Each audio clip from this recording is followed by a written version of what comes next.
آپ بات کرو.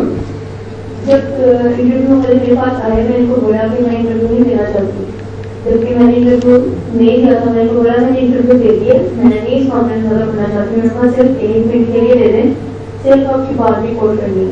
ہمارے پیچھے ایک ایپسٹینٹ کی ٹیچر تھی, انہوں نے بولا کہ آپ پروٹیسٹ کے لیے آئے ہیں تو آپ لڑے بھی, آپ کو بچا دیں گے, کچھ نہیں ہوگا اس طرح سے. اور وہ نیوز اینکر کے ساتھ کھڑے ہوئی, نیوز اینکر نے ہمیں اسکرپٹ دے دی کہ آپ نے ایسے ایسے بولے, اور ان میں بول دیا کہ سی ایم پنجاب کو آپ بولیں کہ ہمیں انصاف چاہیے, ادروائز آپ کو انصاف نہیں ملے گا, آپ کو بولنا پڑے گا اپنے حق کے لیے. ہم نے ان کی باتوں میں آپ کے, میں نے بولا میرے ساتھ جو لڑکی جس نے مجھے واقعہ بتایا سارا, وہ اس کو بولنے میں تھوڑا ایشو تھا, اس کی زبان تھوڑی سی نا اٹکتی تھی, تو مجھے میرے سے بولا کہ آپ بولو کلیئر بولو گی, آپ بولتے زیادہ صحیح ہو جائے گا معاملہ نا. اس کے ڈر سے میں نے بول دیا کہ مجھ ہمارے ساتھ ہیں تو کوئی مسئلہ نہیں ہوگا. اینکر نے بھی سارا کہا کہ ایسے ایسے بول رہے ہیں, اور جو میں نے اسے بولا کہ میں کیمپس 10 کی اسٹوڈنٹ نہیں ہوں, کیمپس 2 کی ہوں. اس نے کٹ کر کے کہا کہ کیمپس 10 کی اسٹوڈنٹ ہے, اور متاثر ہے کہ آئے وٹنس نے کسی نے دیکھا ہے. میں نے جب یہ ویڈیو بولا کہ بچوں نے والے سنی, میں نے ایسا کچھ بولا کہ میں نے سنی یا میں ادھر موجود تھی. جو آئی وٹنس تھی سچی, اس نے اپنا بولا بھی ہے کہ میں آئی وٹنس ہوں, اور اس کی ویڈیو اتنی زیادہ وائرل نہیں ہوئی, میری ویڈیو زیادہ وائرل کرتی انہوں نے. آئی وٹنس کوئی تھا ہی نہیں کیونکہ ایسا واقعہ ہوا ہی نہیں. تو بات یہ ہے کہ کوئی پہلے کہانی گھڑی گئی, الزام لگایا گیا, اس کے بعد وکٹم ڈھونڈتے رہے.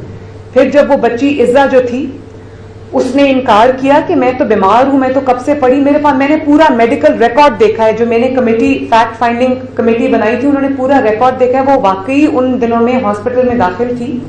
انہوں نے سوچا کہ کوئی ان کا کوئی لنک تھا, وہ بچی کہیں آئی سی یو میں پڑی, ان کو مل گئی, اس کو انہوں نے ریپ وکٹم بنا دیا. وہ بچی ریپ کی وکٹم نہیں ہے, وہ بچی ایک گھٹیا سیاست کی وکٹم ہے. وہ گھٹیا جو سازش ہوتی ہے وہ بچی اس کی وکٹم ہے. اور اس کی ماں نے جب مجھے کہا کہ میری 5 بیٹیاں انکلوڈنگ عزا, تو اس سے میری بچیوں کی اب شادیاں کیسے ہوگی. تو میں یہ بھی کہنا چاہتی ہوں کہ میں آج, حالانکہ اس کے والد نے اور اس کے چچا نے ویڈیو پہ بیان دیا تھا کہ ہماری بچی کے ساتھ کچھ نہیں ہوا, خدارا ہمیں اس چیز سے نکالا جائے, تو میں آج اس فیملی کے لیے بھی بات کرنے آئی ہوں کہ وہ بیٹیاں بھی سب کی سانجھی ہوتی ہیں, مائیں بھی سب کی سانجھی ہوتی ہیں, بہنیں بھی سب کی سانجھی ہوتی ہیں. جب اس کی ماں نے رات کو مجھ سے یہ بات کی تو میں نے کہا آپ نے فکر بالکل نہیں کرنی. وہ بچی میڈیا پہ, اس کی ماں والدہ نہیں چاہتی, وہ بچی میڈیا پہ آنا چاہتی تھی لیکن اس کی والدہ نہیں چاہتی تھی کہ وہ میڈیا پہ آئے.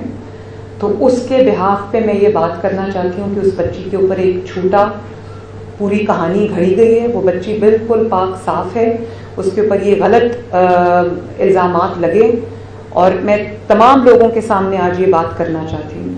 اور اس کے بعد جو سوشل میڈیا پہ طوفان اٹھایا گیا, ایک بچہ تھا, لڑکا ہے, اس کی ویڈیو تھی جس کو 3.5 ملین ویوز ملے, اور اس میں اس نے کہا کہ وہ بچی جس کے ساتھ ریپ ہوا تھا وہ بچی وفات پا گئی ہے.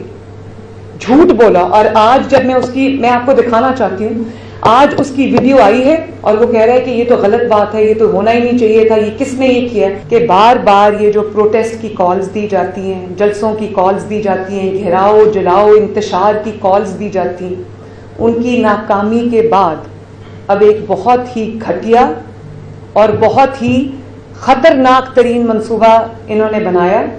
اور انہوں نے یہ اس وقت میں, ایسے وقت میں جس میں SCO ہونے جا رہی ہے, ایسے وقت میں جب آپ غیر ملکی سربراہان, آپ کے ملک میں بہت سال کے بعد آپ نے وہ مناظر دیکھیں کہ ایک ملک کے اندر, ہمارے ملک میں پاکستان میں جو غیر ملکی سربراہان ہیں وہ آ رہے ہیں, کانفرنس ہو رہی ہے, میٹنگز ہو رہی ہیں, ایک اچھا امیج پاکستان کا دنیا میں جا رہا ہے, اکانومی بہت بہتری کے سائنس شو کر رہی ہے, مہنگائی کم ہو رہی ہے, جو اسٹاک مارکیٹ ہے اس نے ریکارڈ توڑے, 85-86,000 پہ اسٹاک مارکیٹ چلے گئی. پاکستان کے 77 ایئرز میں یہ مثال نہیں ملتی.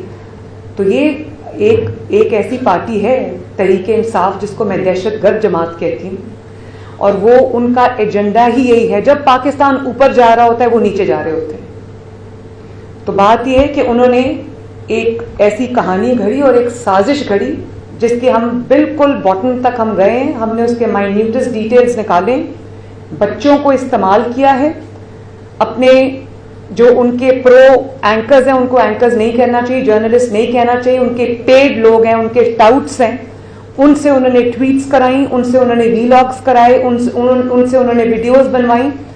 اور میں ایک بچی کی آپ کو مثال دینا چاہتی ہوں جس کی ویوز کو جس کو بنیاد بنا کر آئی وٹنس بنا کے پیش کیا گیا. یہ وہ بچی میرے ساتھ بیٹھی ہے, اس کا نام مہنور ہے, اور اس نے مجھے کہا, ابھی میں نے خود آپ کے سامنے آنے سے پہلے میں نے خود اس کو انٹرویو کیا تاکہ میں دیکھ لوں, ایسرٹین کر لوں فیکٹس کہ کوئی ایسی چیز نہ ہو کہ میری وجہ سے کسی کے اوپر کہ ناحق کسی کے ساتھ زیادتی ہوئی.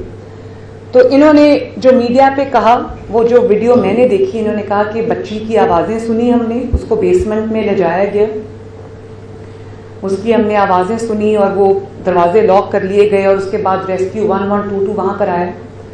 ریسکیو 1122 اس دن یا اس سے آگے پیچھے کئی دن وہاں پر گئی ہی نہیں.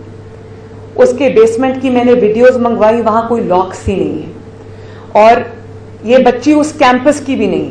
وہ کہتی ہے کہ جب میں یہ کہہ رہی ہوں کہ انہوں نے ایڈٹ کر دیا وہ کلپ, یہ تو اس کیمپس کی ہے ہی نہیں, یہ کسی اور کالج کی ہے. وہ کہتی ہے میں نے کسی اور سے سنا اور میں نے وہ بات میڈیا پہ کر دی, اور کہتی میں وہ بات نہیں کر رہی تھی, میری ایک ٹیچر کھڑی تھی ساتھ, اس نے کہا کہ اگر آپ آئی ہیں تو آپ یہ بات کریں میڈیا پہ, مطلب کہ جھوٹ بولیں تاکہ یہ آگ لگے. اور جس بچی پہ الزام لگایا گیا وہ بچی کیا نام ہے اس بچی کا؟ ایزا 2 تاریخ سے ہاسپٹل میں داخل تھی. 2-3 ہاسپٹلز میں اس کے والدین اس کو لے کر گئے, اور اس کے بعد وہ اسپائن ہاسپٹل میں بھی گئی کیونکہ جب وہ گری ہے تو اس کی کمر میں چوٹ لگی, اس کی ریڑھ کی ہڈی میں چوٹ لگی تھی, تو وہ اس کو لے کر گئے. وہ بچی جس دن یہ واقعہ ہوا ہے, رپورٹ ہوا ہے, جو جھوٹا واقعہ اس کا کوئی تفصیل نہیں ہے, وہ بچی اس دن وہ کالج میں تھی ہی نہیں. اور جس گارڈ پہ الزام لگا اس کو پولیس نے فوراً اپنی کسٹڈی میں لے لیا کیونکہ بچے ایک بات کر رہے تھے. وہ اس دن چھٹی پہ چلا گیا, 4-5 دن کی اس کی چھٹی تھی, اس کو سرگودا سے گرفتار کر کے لے کے آئے اور انویسٹیگیشن کے لیے اس کو جو ہے کسٹڈی میں لے لیا. تو کہا گیا CCTV فوٹیج جو ہے وہ ختم کر دی گئی, وہ مٹا دی گئی. یہ ہمارے منسٹر بیٹھے ہیں, یہ بھی وہاں گئے, تو انہوں نے جو بات کی, انہوں نے کہا کہ بچے یہ کہہ رہے ہیں, اس کو بھی بنیاد بنا لیا گیا. تو پوری ایک کڑی دوسری کڑی کی طرف جاتی ہے. اور اس کے بعد آپ دیکھیں گجرات ہوئی, کل پروٹیسٹ ہوئے, کچھ بچے جو ہیں ان کو لایا گیا ہے, اس کے پیچھے کون ہے میں سب جانتی ہوں. اور بچوں سے جب پوچھا گیا کہ ایشو کیا ہے, بچوں کو ایشو کا نہیں پتا کہ ایشو کیا ہے. اب یہ بچی آپ کے سامنے بیٹھی ہے مہنور, یہ خود آپ کو بتائے گی کہ اس کو کیا کہا گیا. آپ بیٹا اپنا مائک آن کر لو اور اس کو اپنے آگے کر لو.